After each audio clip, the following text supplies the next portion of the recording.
Hello everyone, today we're going to make a reaction to Geography Now Afghanistan. As you're wondering, this is this is the first ever episode of Geography Now. Originally in the description, I will start the video and I will be using the flag as a thumbnail. And I don't know what's going on in Afghanistan, let's not talk about the sensitive topics and let's begin. Hey everybody, welcome to the first episode of Geography Now. Alright We're then. going to go through the list of all the internationally recognized nations of the world, and we're going to do it alphabetically, which means our first episode is going to be on Afghanistan. Alright then. Okay, this is the old intro. Alright then. No!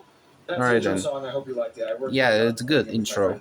So, today we're going to Afghanistan. I'm actually really glad we're getting this country covered because it's a very complex and deep country, and we can't cover all of it in 10 minutes. So I'm going to try to do my best. Alright then, let's do... This is a pretty short episode. This flag would be the thumbnail. Alright then, yeah. The red representing the Alright then. Afghanistan, the black representing the obscure and difficult past, and the green representing hope and the future, and Islam as it is the state religion. In the middle of the flag is the Afghani emblem. Now this is where things get a little difficult, so bear with me. On the emblem is a mosque with two little miniature Afghani flags on the side, which makes Afghanistan one of the only two countries in the world that has a flag with miniature versions of its own flag on its own flag. On the side are sheaves of wheat. On the top is the Shahada, or the Muslim creed. On the bottom is the name of Afghanistan, written in Arabic. And on top of that is the Arabic year of 1298, written in Arabic. 1298. Which also in the standard Gregorian calendar is 1919, which was the year that Afghanistan was relinquished from its British protectorate status and became an internationally recognized sovereign nation known as Afghanistan. Okay, let's learn about political geography. Alright then.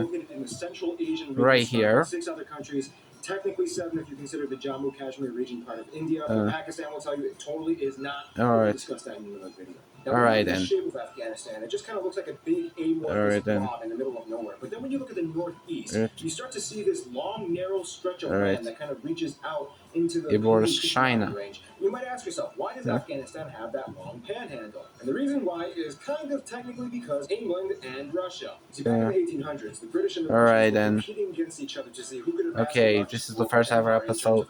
It's pretty short. Let's just talk through it. Alright then. Let's learn about Afghanistan. Tajikistan, Uzbekistan, while the British took over many of the South Asian regions such as India, Bangladesh, and Pakistan. Now, when it came to Afghanistan, things were a little difficult because the Afghani people really did not want to be taken over. There was also a really crucial point on the map. Essentially, it was the area where the British and the British got really close to each other. Eventually, the British kind of took over at the end of the 19th century, much to the reluctance of the Afghanis. However, they still had to distinguish the borders between Afghanistan and the rest of the other nations in the empire. When it came to Pakistan, or back then India, the British decided to use the Durand Line, and when it came to the Russian Empire, they decided to use the Panj and Palmyra rivers. The thing is, when both the empires drew these lines, they technically didn't touch each other in the northeast, and left a huge, long, narrow buffer zone, which is now today known as the Wakhan Corridor. By default, it was given to Afghanistan, and to this day, the Wakhan Corridor plays a very crucial role in Afghanistan's geography, because for a very, very small 20 or so mile border at the very end of the Wakhan Corridor is a border with China. Yeah, I'm also reacting to China. And I don't know if when I will be releasing this Afghanistan reaction episode. Physical geography. Afghanistan has a large, vast array of landscapes. However, the large portion of the country is actually mountainous, with the Hindu Kush mountain range dominating the northeast regions and the central regions of the country. In fact, the snowmelt from these mountains accounts for the vast majority of the complex, immense river systems that flow throughout Afghanistan, allowing their country to have lush green valleys. Okay, I know what is happening with Afghanistan, but like I said in the beginning, no, let's not talk about that. Let's just focus on this episode. This is the first ever episode. Alright then. Which is basically what geologists speculate may have actually been a large body of water at some point, but is now a dry, desolate desert wasteland. Nonetheless, with the arable land that it does have, Afghanistan is still able to produce the world's best produce, including pomegranates, almonds, apricots, and poppy. For the past few hundred years, Afghanistan has been a leading nation in opium production. It's also Persian country, since the language is similar to the Persian. And Tajikistan is also Persian. Just about 31 million people, or roughly a little bit smaller than the size of Canada. A Alright then. slight majority of these Excuse me people then. identify as ethnically Pashtun, or people from the Pashtun tribe. They Yeah. speak the Pashtun language known as Pashto. There are Alright some then. other ethnic minorities like Uzbeks and Tajiks and Hazaras. However, the interesting thing is that the majority of the people, about Uh, 85%, including the Pashtuns, speak Dari. Daddy. Dari is actually a dialect of the Persian language, Yeah. Farsi.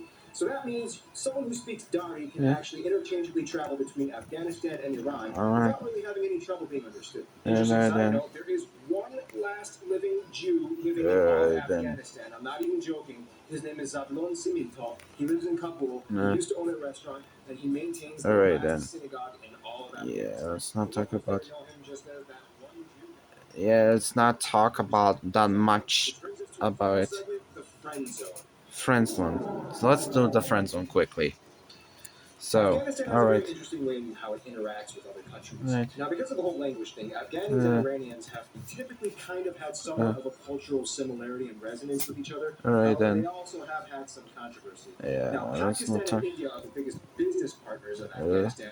However, again, there's some drama there as well. uh, Now, when it comes to their best friend, Afghanistan considers Turkey their best uh, friend. They've cooperated with each other peacefully for over uh, 100 years, and there's an old there's also Afghani saying, Tajikistan and no China, but Afghani I'm was not ever sure trained by a about Turkish tour, China and no though. Afghani trained by a Turk ever Alright betrayed his then. country. So in conclusion, I guess this is the last segment, never mind. Putting aside Alright all of then. the modern day controversies, Afghanistan is actually a very beautiful country with a Alright very then. rich and vibrant, yet often hidden Alright cultural and then. historical past that very often goes Alright overlooked. then. And that's our objective here at Geography Now. Alright. We want to shine light on the Alright obscure and then. put on display the often Alright then. neglected yet fascinating Alright attributes then. of every region of the world. Alright then. We hope you did you justice. Stay Okay. tuned. Albania is coming Goodbye. next.